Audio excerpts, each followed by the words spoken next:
At first, I struggled how to start this story. A story so real and so close to home that you're prone to think it's your own, or it is, or someone that you know. And it is, because the story of her and his is our story.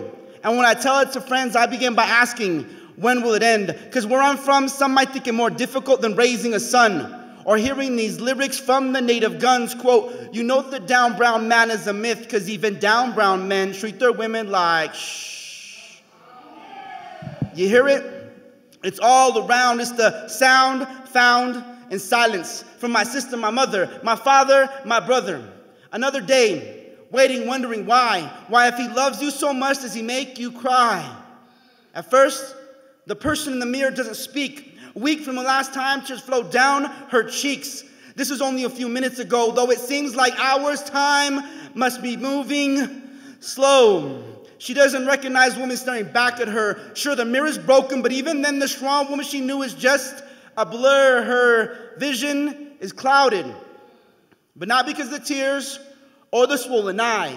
Denies what's happening to her because she feels like she has nobody to whom she can confide. Why don't you tell somebody about the beatings you receive?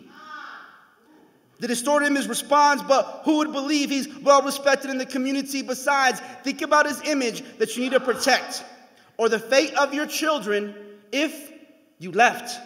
She turns away, wanting to erase the image from her mind, find the strength to remember the broken pieces of herself. She looks inside. She's tired of being a victim of violence, but the pain keeps her in silence. See,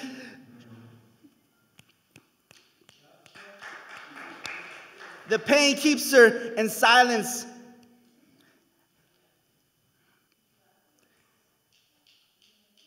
Feeling alone, como una mujer sin papeles, a prisoner in her own home. Your sister, your mother, your father, your brother. See, she never imagined herself sitting there where prayers go unanswered and nothing seems fair. In silence she sits with everything she needs strapped to her hip. Pain, coraje, and a gun, the same one she told him to sell or give away. Today, though, it's him who is going to pay with interest.